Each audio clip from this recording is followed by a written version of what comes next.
Hi everyone, welcome to your weekly tips video.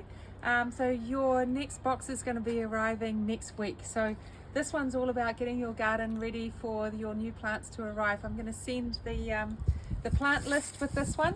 So what we're going to do, what we want to do, we've been harvesting. I'm going to keep harvesting a couple other things to make some space. Your Chinese cabbages should be hopefully just beautiful right now and need to probably come out before they start start going to seed. That one looks amazing, so hopefully yours are looking great as well. And then so that just leaves us a lot more space. Should be quite a lot of space in here for the next plant. So I'm going to take some of the top off this that I have put on and just add a whole lot. So really what we want to do now is feed your soil for the next plants, because we've had plants in here really recently.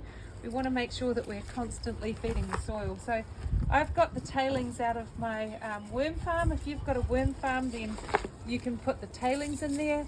If you haven't got a worm farm, you might have a little bit of fresh potting mix that you might want to put on the top, or you can put some blood and bone or some sheep pellets, and then just try and boost up your soil and put it all over this new area. And then I'm just going to water it in so that it's got a good few days to kind of settle into that space before your plants arrive. So there we go. I'm just going to put that on there, and then put your mulch back on the top. It's been super sunny and dry lately, so you might want to just water that in, and I'll do that afterwards. If you've got seaweed, you can put some seaweed on. If you don't have any pea straw, you can just use some dry leaves and leaf matter from your garden, around your section, or you can get some of this from your garden centre. The cheapest way to get it is in a bale from like Farmlands or somewhere like that. It's way cheaper than getting the small amounts from a garden centre, so you can just store it and just use it a bit at a time, or you can split it with a couple of friends. Harvesting bits of this lettuce already, because we've been doing a few things that we want to use it for. They've not really even gone very far yet, but we're already eating them. The rocket, just keep on harvesting them. Harvest them. If you keep on harvesting them, then they will keep on growing. You'll get much more rocket that way. So there we go. Just keep on picking those leaves as you go and using them in any kind of salads.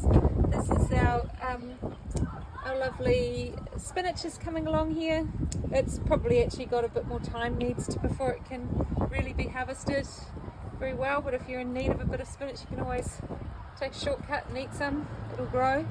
And then we've got our kohlrabies back here, which are bulbing up really nicely, but I'm going to give them a couple of more weeks at the back there, and I think I've got just enough space to where once we get those ones out, it'll create a lot more room for the next part of our garden as well. So hopefully your snap peas here are doing well. Now we're going to give you some more snap peas this month, because it's really nice to stagger your snap peas. They'll just last longer. And so if you've got, in order to get ready for next week, because they grow up nice and tall, you might have space in your garden, but if you're needing to use pots, just get ready with as big a pot as you can get, and have it ready for your snap peas when they come in next week, so we can start another lot of them growing. And they're going to look beautiful too as they get nice and big. So have a great week everyone, and I'm really looking forward to the plants arriving next week. See you soon.